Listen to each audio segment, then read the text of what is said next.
ওয়ালাইকুম। বিদ্যাবাড়ির digital classroom থেকে আপনাদের সবাইকে জানাচ্ছি স্বাগত। আপনাদের সাথে আমি আছি মোহাম্মদ রফিকুল ইসলাম। ঈদ পরবর্তী সময়ে আপনাদের সবাইকে জানাচ্ছি ঈদের শুভেচ্ছা। যদিও ঈদের আনন্দ অনেকটা কেটে গিয়েছে, সবাই হয়তোবা সবার কর্মস্থলে ফিরে এসেছে এবং যে যার কাজের মধ্যে ব্যস্ত থাকে সেই ব্যস্ততা আবারও শুরু হয়ে গিয়েছে। এই ব্যস্ততার লাইফেই কিন্তু যারা এখনো শিক্ষার্থী রয়েছেন, বিশেষ করে যারা এখনো কর্মজীবনে পদার্পণ করতে পারে নাই, কর্মজীবনে অংশগ্রহণ করতে পারেন নাই, বা কোনো চাকরি এখনো হয় না, বেকার অবস্থায় রয়েছেন, তাদের ক্ষেত্রে কিন্তু ঈদটা সুখের না কাটলেও যেন পরবর্তী ঈদটা সুখের কাটে, যেন পরবর্তী ঈদে একটা কর্ম নিয়ে বাড়ি যেতে পারেন, বাড়িতে একটা সুখবর দিতে পারেন। আর তার পরিপ্রেক্ষিতে কিন্তু বিদ্যাবাড়ি বিভিন্নভাবে আয়োজন করে থাকে বিভিন্ন রকম বেকার শিক্ষার্থী যারা রয়েছেন তাদের চাকরির প্রত্যাশায়। আর তারই ধারাবাহিকতায় আপনারা জানেন যে এই যে সমাজসেবা অধিদপ্তরে ইউনিয়ন সমাজকর্মী একটা পদ, যে পদে কিন্তু মানে বিশাল একটা পদ, যে পদে সার্কুলার হয়েছে এবং সার্কুলার এখনো চলমান রয়েছে। আবেদন আপনারা করতেই পারেন যে কোনো সময়। এই আবেদন চলমান থাকবে 18 জুলাই পর্যন্ত। অলরেডি শুরু হয়ে গিয়েছে আবেদন অনেকেই করতে পারছেন। এটা আবেদন করা যাবে আগামী জুলাই মাসে 18 তারিখ পর্যন্ত। কিন্তু আবেদন করেই ক্ষান্ত হয়ে বসে থাকলে চলবে না। আসলে আবেদন করার পর এখন কাজ হচ্ছে আপনার এই পদে যারা চাকরি পেতে চান তাদের ক্ষেত্রে অবশ্যই গুরুত্বপূর্ণ বিষয় হচ্ছে পড়াশোনা শুরু করে দেওয়া।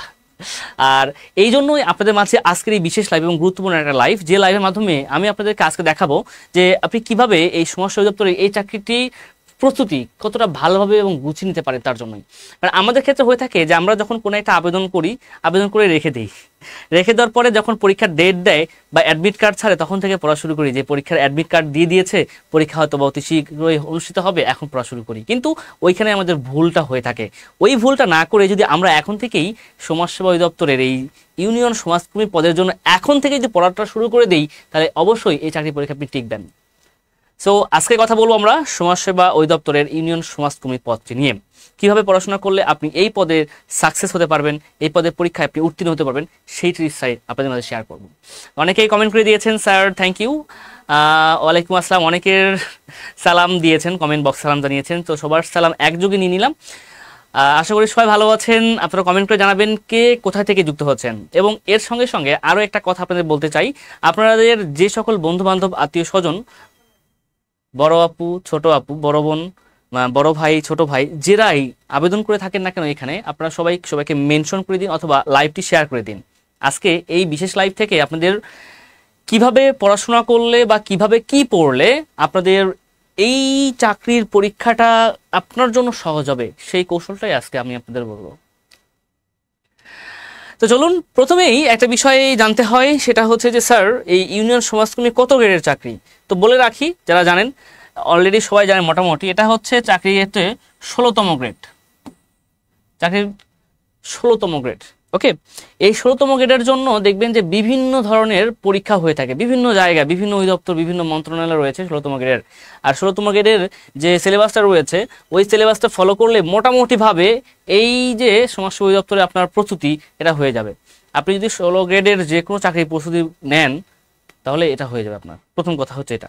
তো আসেন একটু শুরুতে আপনাদের বলতে চাই যে আসলে ইউনিয়ন সমাজকর্মী কাজ কি। আপনাদের মনে এই প্রশ্নটা কি আছে যে স্যার ইউনিয়ন সমাজকর্মী কাজটা কি, এটা একটু দেখে আসি। চলুন আমরা জেনে আসি যে ইউনিয়ন সমাজকর্মী এই পদে যারা চাকরি করবেন কাজটা কি, কি কাজ হবে এদের। চলুন দেখে আসি আসলে আপনাদের এই ইউনিয়ন সমাজকর্মী কাজ কি কি হয়ে থাকে, একটু এক নজরে দেখে আসি আমরা। বেশ কিছু কাজ রয়েছে, তার মধ্যে প্রথম কাজটাই হচ্ছে মূল কাজ। এটা হচ্ছে 1 নম্বর, যে সমাজসেবা অধিদপ্তরের বিভিন্ন সেবা কার্যক্রম মাঠ পর্যায়ে বিস্তার ও বাস্তবায়ন করা। সমাজসেবা অধিদপ্তরের বিভিন্ন কার্যক্রম রয়েছে, এই কার্যক্রমগুলো হয়ে থাকে সবসময় সেবা কার্যক্রমগুলো।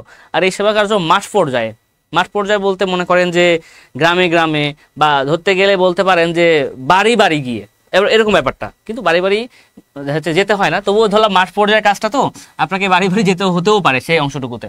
মাঠ পর্যায়ে বিস্তার বাস্তবায়ন করা। এবারে মাঠ পর্যায়ের স্থানীয় জনগণের সাথে অধিদপ্তরের সমন্বয় সাধন করা। মাঠ পর্যায়ে যে স্থানীয় জনগণগুলো রয়েছে, ওই স্থানীয় জনগণের সাথে অধিদপ্তরের সমন্বয় সাধন করা। পল্লী সমাজসেবা কার্যক্রম, পল্লী মাতৃকেন্দ্রিক কার্যক্রম, অ্যাসিড দগ্ধ জনগণের পুনর্বাসনের কার্যক্রম ইত্যাদি পরিচালনা করা। বয়স্ক ভাতা, বিধবা ভাতা, প্রতিবন্ধী ভাতা, শিক্ষার্থীদের বৃত্তি উপবৃত্তি প্রদানের কাজ পরিচালনা করা। এটা হচ্ছে সমাজসেবা অধিদপ্তরের বিভিন্ন সমাজকর্মীর কাজগুলো আর কি। এরপর নেক্সট খেয়াল করে এখানে দেখেন, মুক্তিযোদ্ধা ভাতা প্রদানের কাজ পরিচালনা করা হয়ে থাকে সদর উপজেলা হাসপাতালের সমাজসেবা অধিদপ্তরের শাখাগুলোর কাজ পরিচালনায় সহযোগিতা করা। এটা কিন্তু একটা গুরুত্বপূর্ণ পয়েন্ট। এই কাজটা আপনাকে মানে প্রায় করতে হবে, যেটা সদর উপজেলায় আপনার তো দেখা যাচ্ছে ইউনিয়ন ভিত্তিক আপনার জব হবে, তো কিন্তু সদর উপজেলায় যে থাকবে ওই উপজেলা হাসপাতালের সমাজসেবা অধিদপ্তর ইউনিট থাকে, ওই ইউনিটের শাখাগুলোর কাজ পরিচালনায় সহযোগিতা করা। দেখবেন যে সদর উপজেলায় যে হসপিটালগুলো থাকে প্রত্যেকটা হসপিটালে সমাজসেবা একটা শাখা থাকে, এই শাখার সহযোগিতা করতে হবে। শিক্ষা, স্বাস্থ্য, নারীর ক্ষমতায়ন, শিশু অধিকার ইত্যাদি বিষয়ে জনসচেতনতা তৈরি করা, এই হচ্ছে একটা ইউনিয়ন সমাজকর্মীর মূলত কাজগুলো। এই কাজগুলো সম্পর্কে আপনাকে অবশ্যই একটা আইডিয়া রাখা দরকার। ওকে, আর আজকে যেরকম মেহেদি হাসান মামুন ভাই কমেন্ট করেছেন 70টি এমসিকিউ হওয়ার পর কি আবার লিখিত পরীক্ষা দিতে হবে স্যার? না স্যার, এখানে শুধুমাত্র আপনি এমসিকিউ পরীক্ষা দিবেন তাহলেই হবে। মানবন্টন নিয়মের কথা বলবো, এটা হচ্ছে মোটামুটিভাবে আপনাদের সমাজকর্মীর কাজগুলো।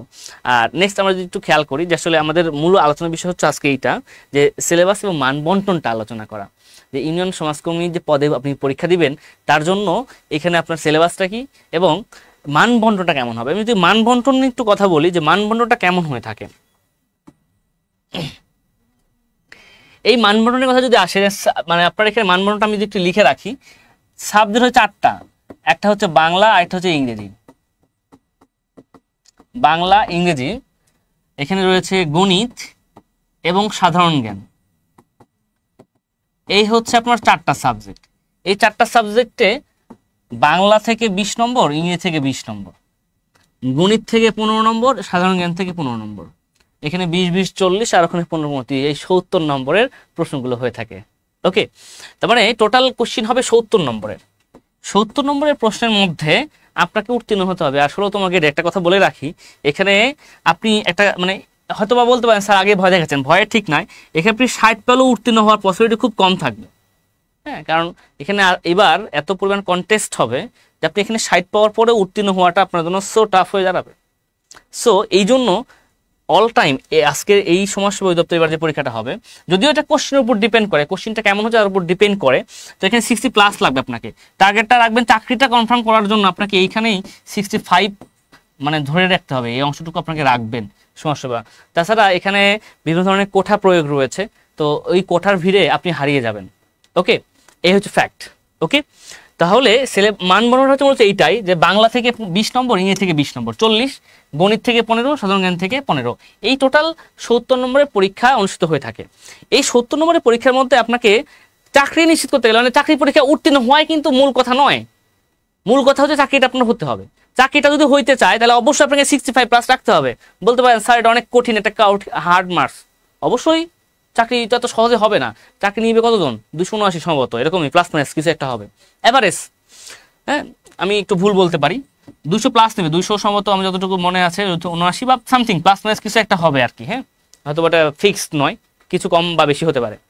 তো ব্যাপারটা হচ্ছে যে পরীক্ষাটা দেবে 2 লক্ষ প্লাস, 3 লক্ষ প্লাস। দেখবেন এখানে আপনারা দেখবেন যে 3 লক্ষাধিক স্টুডেন্ট, 3 লক্ষাধিক আবেদন হবে এখানে। তো 3 লক্ষাধিক শিক্ষার্থীর ভিড়ে মাত্র 279 জনের চাকরি হবে, এত সস্তা চাকরি হবে বলেন? তা কিন্তু হবে না। তো যারা মনে করেন যে এখানে 60+ পেলে উত্তীর্ণ হবেন, হতে পারেন আপনি, কোনো সমস্যা নাই। চাকরি নিশ্চিত পেতে গেলে আপনাকে, চাকরি পেতেই গেলে আপনাকে 65+ পেতে হবে, 65ও না, 65 বেশি পেতে হবে, তবে কিন্তু আপনি চাকরি নিশ্চিত করতে পারবেন। আর এটাই কিন্তু বর্তমানে হয়ে থাকছে, যে চাকরির পড়াশোনা আমরা অনেকেই করছি, কিন্তু ফ্যাক্টটা হচ্ছে এইখানে গিয়ে আমরা ধরা খাচ্ছি যে আসলে যেই নম্বরটা লাগবে চাকরি হওয়ার জন্য, ওই নম্বরটা আমাদের কারো নাই, যার কোনো চাকরি হচ্ছে না। এটা লক্ষ্য রাখতে হবে, আমাকে মার্কস নিশ্চিত করতে হবে এখানে 65+। চলুন দেখে সিলেবাস সম্পর্কে কি কি পড়তে হবে এই চাকরি পরীক্ষার জন্য। বাংলা, প্রথমে আসেন ব্যাকরণ থেকে কি কি পড়তে হবে এক নজর দেখে নিই যে কি কি এখান থেকে পড়তে হবে। বাংলা ব্যাকরণের যে অংশটুকু রয়েছে এখানে দেখেন ধ্বনি, বর্ণ, শব্দ, সন্ধি বিচ্ছেদ, এক কথায় প্রকাশ, সমাস, বানান শুদ্ধি, বিরাম চিহ্ন, প্রকৃতি প্রত্যয়, কারক, বিপরীত শব্দ, সমার্থক শব্দ। এই যে মাত্র কয়েকটা, বেশি কিন্তু টপিকস না, বেশি টপিকস কিন্তু না, মাত্র কয়েকটা টপিক দেখেন। ধ্বনীয় বর্ণ, শব্দ, সন্ধি বিচ্ছেদ, এক কথায় প্রকাশ, সমাস, বানান শুদ্ধি। এখান থেকে তো মাস বি প্রত্যেকটা পরীক্ষা আসেই। তবে যদি জাস্ট দেখেন মাত্র 6, এখানে কয় টপিকস, মোট 11টা টপিকস মাত্র। এই 11টা টপিকস আপনাকে পড়তে হবে। এর বাইরেও টপিকস থেকে প্রশ্ন পরীক্ষা আসতে পারে, কিন্তু ফ্যাক্টটা হচ্ছে বাইরে পড়ার দরকার নাই, আপনি এইগুলোই বারবার পড়েন, এগুলোই বারবার রিভাইজ করেন, আপনি এগুলোই পড়েন, এগুলো রিভাইজ করেন, তাহলে হবে। একটা স্ক্রিনশট নিয়ে নেন সবাই, স্ক্রিনশট নিয়ে এগুলো রেখে দেন, কারণ এগুলো অ্যানালাইসিস করে বের করা। তো ফ্যাক্টটা হচ্ছে যে এখানে একটা জিনিস খেয়াল রাখতে হবে, যে মূল কথা হচ্ছে যে আপনি এর বাইরেও দেখেছে একটা দুটা প্রশ্ন আসতেই পারে, কিন্তু এর বাইরে প্রশ্ন আসলেও ওটা আপনার দরকার নাই স্যার, এখান থেকে যে প্রশ্নগুলো আসবে এটা আপনি ভুল করিয়েন না, তাহলে আপনি পারবেন। তো এইগুলো আপনি পড়েন, এইগুলো আপনি বারবার রিভাইজ করেন, তাহলেই হবে। বাংলা ব্যাকরণ, বাংলা সাহিত্য দেখেন, সাহিত্য থেকে যে বিষয়গুলো রয়েছে এখানে যুগ বিভাগটা পড়তে হবে আপনাকে। 3টা যুগ বিভাগ, বাংলা সাহিত্য অন্ধকার যুগ, প্রাচীন যুগ, হচ্ছে মানে একদম হচ্ছে অন্ধকার যুগ বা প্রাচীন যুগ, মধ্যযুগ এবং কি আধুনিক যুগ, এটা পড়তে হবে আপনাকে। বিভিন্ন উক্তি পড়তে হবে, বিভিন্ন লেখক কবি সাহিত্যিকের ছদ্মনাম পড়তে হবে। আর ইম্পর্টেন্ট বিষয়টা হচ্ছে কাজী নজরুল ইসলাম, ইম্পর্টেন্ট বিষয় রবীন্দ্রনাথ ঠাকুর এবং আধুনিক যুগের অন্যান্য গুরুত্বপূর্ণ লেখকগণ। মানে এই দুটো থেকে প্রশ্ন হয়ে থাকে, 2টা প্রশ্ন এখান থেকে কমন পাবেন আপনি। আর বাকি অংশটুকু যে রয়েছে আধুনিক যুগের যে অন্যতম গুরুত্বপূর্ণ রয়েছে আর কি লেখক বা কবি সাহিত্যিক, সেগুলো কিন্তু আপনাকে পড়তে হবে। ওকে, এটা হচ্ছে মূল কথা বাংলা সাহিত্য অংশটুকু থেকে। এতটুকু পড়লে হবে। সাহিত্য থেকে খুব বেশি প্রশ্ন হয় না, এখান থেকে সাহিত্য থেকে খুবই কম প্রশ্ন হয়, দেখে 2 থেকে 3 নম্বরের প্রশ্ন হয় মাত্র, 2 থেকে 3টা প্রশ্ন এসে থাকে। নাও আসতে পারে, ওটা হচ্ছে এরকম, বাট যেটুকু নাম পড়লেও না সেটুকু, যেহেতু 20 নম্বর তো পরীক্ষা আসে, তো এভারেজ সর্বোচ্চ 5 নম্বর আসতে পারে, সর্বোচ্চ 5, কিন্তু এর কমে থাকে, বেশি আসে না। ইংরেজি আসেন, ইংরেজি থেকে কি দরকার আছে একটু দেখে আসি। ইংলিশ থেকে ইংরেজিটুকু দেখেন, পার্টস অফ স্পিচ দরকার ভাই, এটা কিন্তু প্রত্যেকটা চাকরি পরীক্ষায় দরকার, শুধু এই চাকরি পরীক্ষার জন্য না, এটা প্রত্যেকটা চাকরি পরীক্ষা কিন্তু দরকার। পার্টস অফ স্পিচ অংশটুকু, পার্টস অফ স্পিচ এখানে আপনার কিন্তু অনেক কিছু রয়েছে। হ্যাঁ, এরপরে রয়েছে কি দেখেন, ভয়েস সেন্স, ভয়েস সেন্সের প্রশ্ন থাকে, নাম্বার চলে আসে, যদি নাম্বারটা অনেকটা পার্টস অফ স্পিচের মধ্যে চলে যায়, নাউনের মধ্যে চলে আসায়, আলাদা করে লেখা, কারণ নাম্বার থেকে এখানে প্রশ্ন হয়, এখানে আলাদা করে প্রশ্ন পরীক্ষা, মানে অ্যাটলিস্ট 2টা প্রশ্ন এখান থেকে আসে নাম্বার থেকে, একটা তো আসেই, 2টাও এসে থাকে মাঝে মাঝে। সিনোনিম অ্যান্টোনিম, কঠিন টপিক বলতে পারেন একটা, এবং হার্ড মানে কঠিন টপিক্সের সাথে সাথে বলতে পারি এটাকে মানে একটা ভুলানো টপিক। ভুলানো টপিক বলতে যতই পড়বেন ততই ভুলবেন, এরকম একটা টপিক সিনোনিম অ্যান্টোনিম, মনে রাখা টাফ হয়ে যাবে। তবে এখানে বিগত সালের প্রশ্নগুলো পড়লে এনাফ। বিসিএস সহ চাকরির যে পরীক্ষাগুলো হয়ে থাকে 11 থেকে 20তম গ্রেডের, এই সকল চাকরির পরীক্ষায় যে সিনোনিম এবং অ্যান্টোনিমগুলো থাকে ওগুলো প্র্যাকটিস করলেই হবে এখানে। নেক্সট খেয়াল করেন, ন্যারেশন, ন্যারেশনটা পড়তে হবে ফ্রেজ অ্যান্ড ইডিয়মস, ন্যারেশনটা পড়তে হবে ফ্রেজ অ্যান্ড ইডিয়মস, এবং পড়তে হবে কি কারেক্ট স্পেলিং, এই অংশটুকু। এইগুলো আপনি কিন্তু পড়লেই মোটামুটিভাবে ইংলিশের যে প্রিপারেশনটা রয়েছে এটা আপনার হয়ে যাবে। এর বাইরে আদার্স আরও অনেক কিছু আছে, দরকার নাই, আদার্স অনেক কিছু পড়ার দরকার নাই। পার্টস অফ স্পিচটা পড়বেন তাহলে হবে এখানে। এখান থেকে কিন্তু আপনার চলে আসে noun, pronoun, verb, adverb, adjective, হ্যাঁ, এখানে চলে আসে অংশটুকু।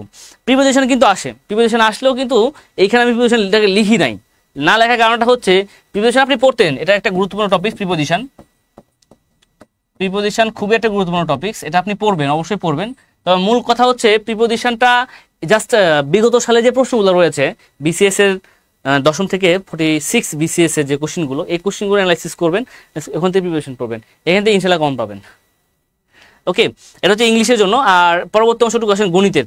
গণিতে একটা গুরুত্বপূর্ণ টপিক, মাত্র 15 নম্বর পরীক্ষা আসে, বাট 15 নম্বর পরীক্ষার জন্য আসলেও এখানে বেশ কিছু টপিকস রয়েছে যে টপিকগুলো আপনাকে পড়তে হবে।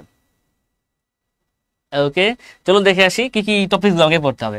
মৌলিক সংখ্যা পড়তে হবে। হ্যাঁ, মৌলিক সংখ্যা বলতে পারি, বা এটাকে আমরা বাস্তব সংখ্যা আকারে বলতে পারি। হ্যাঁ, বাস্তব সংখ্যা বলতে পারি, শুধু মৌলিক সংখ্যা না, আমরা বলতে এটা বাস্তব সংখ্যা, শুধু মৌলিক সংখ্যা বললে ভুল হবে, এটা বাস্তব সংখ্যা আকারে পড়তে পারি। বাস্তব সংখ্যার মধ্যে কি রয়েছে, মূলদ অমূলদ সংখ্যা রয়েছে, অনেক কিছু রয়েছে এখানে। তো শুধু মৌলিক সংখ্যা নয়, বাস্তব সংখ্যা আমরা বলবো ওইখান থেকে।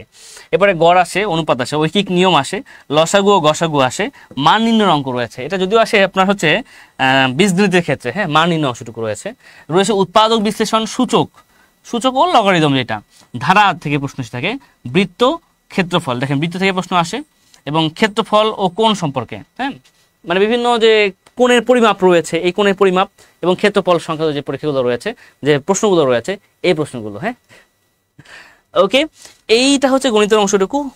আর লাস্ট একটা অংশ হচ্ছে যে সাধারণ জ্ঞান, খুবই গুরুত্বপূর্ণ একটা অংশ হচ্ছে সাধারণ জ্ঞান। সাধারণ জ্ঞান অংশটুকুর মধ্যে দেখেন সবচেয়ে গুরুত্বপূর্ণ বিষয় হচ্ছে মুক্তিযুদ্ধ। শুধু মুক্তিযুদ্ধ বলতে এখানে বুঝাতে হচ্ছে এরকম যে 1947 থেকে 1971, মুক্তিযুদ্ধ বলতে আসলে শুধু মুক্তিযুদ্ধ 1971 হয়, কিন্তু মুক্তিযুদ্ধ বলতে আমি এখানে বুঝাচ্ছি 1947 থেকে 1971 পাবেন এখানে। 1947 দেশভাগ থেকে শুরু করে 1952 ভাষা আন্দোলন, 54 যুক্তফ্রন্ট নির্বাচন। ওকে, এরপরে সামরিক শাসন জারি 58 সালে, মানে আইয়ুব খানের। এরপরে হচ্ছে যে আপনার পরবর্তী যে রয়েছে 62 ছাত্র আন্দোলন রয়েছে, 66 6 দফা আন্দোলন, 69 গণঅভ্যুত্থান, 70 নির্বাচন এবং 71-এর যে মহান মুক্তিযুদ্ধ, সেই অংশটুকু সহ এটা মুক্তিযুদ্ধের অংশটুকু চলে আসে, মানে রিলেটেড যে অংশটুকু, এই অংশটুকু। নেক্সট হচ্ছে আদমশুমারি বা জনশুমারি বলতে পারি আমরা বর্তমানে। পদ্মা সেতু সম্পর্কে পড়তে হবে অংশটুকুতে। হ্যাঁ, পদ্মা সেতু রিলেটেড পড়তে হবে সরকারের মেগা প্রকল্প সমূহ যেগুলো রয়েছে, এই মেগা প্রকল্প সমূহ পড়তে হবে। এখানে কিন্তু আপনার একদম ব্যাকডেটেড কিছু আসে না, সবসময় আপডেট প্রশ্নগুলো এসে থাকে, এবং বঙ্গবন্ধু রিলেটেড যে প্রশ্নগুলো রয়েছে, বঙ্গবন্ধু রিলেটেড প্রশ্নগুলো আপনাকে পড়তে হবে। শুধু বঙ্গবন্ধু নয়, বঙ্গবন্ধু এরপরে হচ্ছে এখানে শেখ হাসিনা, ওদের কি কি লেখা বই রয়েছে, হ্যাঁ, কে কি পদক পেয়েছেন, কে কোন পদকে ভূষিত হয়েছেন, এই বিষয়গুলো আপনাকে জানতে হবে। এই যে এখানে প্রকল্প, এই প্রকল্পের মধ্যে তো পদ্মা সেতু রয়েছে, মেট্রো রেল রয়েছে, এগুলো, তারপরে হচ্ছে আপনার কি রয়েছে, কর্ণফুলী টানেল রয়েছে, এরপরে আপনার হচ্ছে কক্সবাজারে যে আইকনিক রেল স্টেশন রয়েছে, মানে যত নান্দনিক সৃষ্টি হচ্ছে বা বিভিন্ন প্রজেক্টগুলো সরকার হাতে নিয়েছে, এই প্রজেক্টগুলো আপনাকে ভালো করে পড়তে হবে। এরপরে সমাজসেবা অধিদপ্তর সম্পর্কে আপনাকে জানতে হবে, সমাজসেবা অধিদপ্তর একদম খুঁটি নাটি আপনাকে জানতে হবে। ওকে, নেক্সট একটু খেয়াল রাখতে হবে, পড়তে হবে আন্তর্জাতিক বিষয় থেকে জাতিসংঘটা অংশটা পড়বেন। হ্যাঁ, জাতিসংঘের যে বিভিন্ন আপনার হচ্ছে যে মানে বিভিন্ন যে প্রতিষ্ঠান রয়েছে, জাতিসংঘের অঙ্গ সংগঠনটাকে বলা হচ্ছে, এই অঙ্গ সংগঠনগুলো আপনাকে পড়তে হবে। আর আরেকটা ব্যাপার হচ্ছে সাম্প্রতিক ও আন্তর্জাতিক বিষয়াবলী। সাম্প্রতিক বিষয়াবলী আপনাকে জানতে হবে, এটা যদিও আসলে বাংলাদেশ এবং আন্তর্জাতিক দুটার মধ্যে পড়ে যায় সাম্প্রতিক বিষয়াবলী, এই অংশগুলো পড়তে হবে। মানে এইখানে ব্যাকডেটেড প্রশ্ন বলতে মুক্তিযুদ্ধ থেকে বেশি প্রশ্ন হয়ে থাকে ব্যাকডেটেড, আর বাকি যা কিছু হয় সকল মানে প্রশ্নগুলো হয়ে থাকে আপডেটেড। ওকে, আর আরেকটা বিষয় এখানে আপনার দরকার হচ্ছে যে আমাদের লেখে নাই এখানে, সংবিধান থেকে একটু পর দেখতে হবে। হ্যাঁ, সংবিধান মোটামুটি ভাবে এই সাধারণ জ্ঞানের অংশটুকু আপনি দেখবেন, যে কোনো পরীক্ষার প্রশ্নগুলো একটু মিলাবেন, দেখবেন হয়ে যাবে এখান থেকে। হ্যাঁ, এখন আরেকটা ব্যাপার রয়েছে এই অংশটুকুর ক্ষেত্রে, আপনাকে জাস্ট একটু বলে রাখি যে বাংলাদেশের ভূ প্রকৃতি, এটা একটু মিসিং হয়ে গেছে, এটা একটু লিখে নেবেন। ভূ প্রকৃতির সঙ্গে জানতে হবে।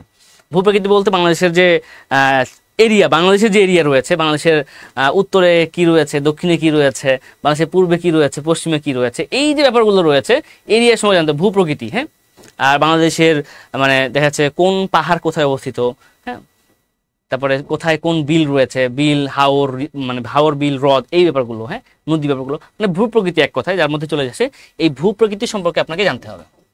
তাহলে মোটামুটিভাবে সাধারণ জ্ঞানের অংশটুকু আপনার ক্লোজ হয়ে যাবে। ওকে, এই ছিল আপনাদের জন্য আজকের মূল আলোচনা সাধারণ জ্ঞান অংশটুকু থেকে। এই আলোচনা থেকেই দেখেন আমি আপনাদের যে সিলেবাসগুলো দিয়েছি, হয়তো মনে হতে পারে এটা কি অনেক বেশি সিলেবাস, কি মনে হয় একটু কমেন্ট করেন দেখি আপনাদের কাছে। আজকে যারা শুরু থেকে আছেন, হয়তো অনেকে পরে জয়েন করেছেন, বা শুরু থেকে মানে সম্পূর্ণ সিলেবাস দেখছেন, সিলেবাস দেখে আপনাদের কাছে কি মনে হয়েছে, এটা কি শর্ট সিলেবাস নাকি অনেক লং বা ব্রড সিলেবাস, অনেক বেশি কিছু হয়ে গেছে? একটু আপনাদের কমেন্ট বক্সটা দেখতে চাই, আপনারা অবশ্যই কমেন্ট করবেন। আর এর পাশাপাশি আরেকটা কথা বলতে চাই আপনাদের, যে লক্ষ্য অটুট রাখতে হবে। যে কোনো কিছুতেই লক্ষ্য যদি অটুট থাকে তাহলে অবশ্যই সফলতা আসবে। এবং শুধু লক্ষ্য অটুট রাখলেই কিন্তু হবে না, লক্ষ্য অটুট রেখে আপনাকে কিন্তু পরিশ্রম করতে হবে। তাছাড়া পরিশ্রম না করলে কিন্তু কখনোই সফলতা আসবে না। ছোটবেলায় আপনারা পড়েছেন, পরিশ্রম সফলতা চাবিকাঠি। অর্থাৎ আপনি যদি সফল হতে চান, পরিশ্রম বিকল্প আর কিছুই নেই। দেখেন, চাকরি পরীক্ষার জন্য কিন্তু শর্টকাট কোনো ওয়ে নাই। চাকরি পরীক্ষার একটাই ওয়ে, আপনাকে পড়তে হবে। দ্বিতীয় ওয়ে, আপনাকে পড়তে হবে। তৃতীয় ওয়ে, আপনাকে পড়তেই হবে। অর্থাৎ একটাই ওয়ে, আপনাকে পড়তেই হবে, পড়ার বিকল্প কিছু নাই। আর এই পড়াশোনা করেই দেখে, তো অনেকেই হয়তো বলতে পারেন যে স্যার, যে এত পড়ি, এত হচ্ছে পরীক্ষা দিই, চাকরি পরীক্ষা টিকি, ভাইবা দিই, চাকরি হয় না। ভাই, চাকরি হওয়ার মতো মার্কস হয় নাই, তাই হয় নাই। চাকরি হওয়ার মতো মার্কস লাগবে। সমাজসেবায় এতটুকু বলতে পারি, সমাজসেবায় 60-এর নিচে টিকাবেই না, যদিও টিকায় খুবই ওটা লাখ। হ্যাঁ, এবং চাকরি পেতে গেলে আপনাকে 65+ লাগবে, এটুকু বলে রাখলাম। হ্যাঁ, এটা মিস হবে না। সমাজসেবা কেউ চাকরি পেতে চান, 65+ লাগবে। 65 মাইনাস দিয়ে কখনো চাকরি হবে না, পরীক্ষা টিকবেন, চাকরি পাওয়া খুবই টাফ হয়ে দাঁড়াবে। তাই চাকরি পেতে গেলে আপনাকে 65+ টার্গেট করে আপনাকে আগাতে হবে এই সমাজসেবায়। ওকে, তাহলে আজকে এতটুকুই, এ পর্যন্ত। আজকে আর কথা বলবো না। এই ব্যাপারে একটা কথা বলতে চাই, এই সমাজসেবা অধিদপ্তরের আমাদের বিদ্যাবাড়িতে কোর্স রয়েছে, এই কোর্সে আপনি যুক্ত হতে পারেন। সমাজসেবা অধিদপ্তরের জন্য যে কোর্সটা রয়েছে, এই কোর্সে আপনি যুক্ত হওয়ার জন্য আমাদের যে হটলাইন নম্বরগুলো রয়েছে, এই নম্বরগুলো আপনি যোগাযোগ করতে পারেন। আর এটার আগামীকাল থেকে ক্লাস শুরু হয়ে যাচ্ছে। ওকে, এই কোর্সে আগামীকাল থেকেই শুরু হচ্ছে ক্লাস। আগামীকাল টপ কেয়ার রয়েছে, দেখা হবে ইনশাল্লাহ আমার সাথে টপ কেয়ার ক্লাসে। ম্যাথ নিয়ে আলোচনা করবো আপনাদের সাথে। ওকে, সো যারা ভর্তি হয়ে গেছেন অলরেডি, তাদের সঙ্গে দেখা হবে ইনশাল্লাহ আগামীকাল ক্লাসে। কালকে থেকে শুরু হচ্ছে। তো যারা এখনো হয়তোবা ভর্তি হন নাই বা হতে ইচ্ছুক, তারা অবশ্যই আজকের মতো যোগাযোগ করে ভর্তি হয়ে নেবেন। কালকে থেকে আমাদের ক্লাস শুরু হচ্ছে, কালকে আমাদের টপ কেয়ার ক্লাস হবে এবং 27 তারিখে হবে ওরিয়েন্টেশন ক্লাস। এর মাঝে আপনারা দেখা যাচ্ছে যদি কেউ ক্লাস করতে আগ্রহী হয়ে থাকেন, তাহলে অবশ্যই আগামীকালকে ক্লাসে যুক্ত হয়ে যাবেন। তবে যুক্ত হওয়ার জন্য, এটা হচ্ছে পেইড বেসে যেহেতু ক্লাস, এখন যেটা বললাম যে ভিডিও দেখছেন, এটা তো আপনার হচ্ছে যে মানে ফ্রি ভিডিও বা promotion live type video. But যেটা হচ্ছে যে আমাদের মূল ক্লাসটা, পেইড ব্যাচের যে ক্লাসটা আগামীকাল থেকে শুরু হবে, এটা আবার বলে রাখি, আগামীকাল থেকে শুরু হচ্ছে এটা। আগামীকাল ইনশাল্লাহ দেখা হবে যারা ভর্তি হয়েছেন পেইড ব্যাচে তাদের সঙ্গে। ওকে, তো লাইভটি বাড়াচ্ছি না, আর সময় বাড়াচ্ছি না, আর কালক্ষেপণ করছি না, আজকের মতো এখানে আমরা বিদায় নিব। আপনারা ইনশাল্লাহ দেখা হবে, যারা ভর্তি হয়েছেন তাদের সঙ্গে দেখা হবে ইনশাল্লাহ মূল ক্লাসে। আচ্ছা, ভর্তি ফি শান্ত ইসলাম ভাই লিখেছেন, এটা আমাদের এই মুহূর্তে ঈদ অফারের আজকে শেষ দিন, ঈদ অফারের শেষ দিন, অর্থাৎ 60% ডিসকাউন্টে আপনাদের সম্ভবত ভর্তি ফি 1200 টাকা, কিছু কম বেশি হতে পারে, হ্যাঁ আমার সঠিক জানা নেই, একটু কম বেশি হতে পারে, তবে এতটুকু বলতে পারি 60% ডিসকাউন্ট পাচ্ছেন আপনি। 60% ডিসকাউন্টের পরে হয়তো বা এই টাকা আসছে, হ্যাঁ। তো আজকে শেষ দিন, এই ডিসকাউন্টের আজকে শেষ দিন। ওকে, 1250 টাকা। আচ্ছা, তাহলে এটা হচ্ছে কোর্স ফিটা হচ্ছে 1250 টাকা, এবং এটা হচ্ছে 60% ডিসকাউন্ট দেওয়ার পরে। ওকে, তো এবং 60% ডিসকাউন্টে আজকে এটা শেষ দিন, দেখা যাচ্ছে আজকের পরে ভর্তি হতে গেলে হয়তো বা আপনাকে কোর্স ফিটা বেশি নেওয়া হতে পারে, হ্যাঁ। সেক্ষেত্রে যারা ভর্তি হতে চান তারা আজকে হয়ে যায় শেষবারের মতো। ওকে, তাহলে আজকের মতো আমরা এখানে শেষ করছি, দেখা হবে ইনশাল্লাহ আগামীকাল মূল ক্লাসে। ভালো থাকবেন সবাই, আল্লাহ হাফেজ।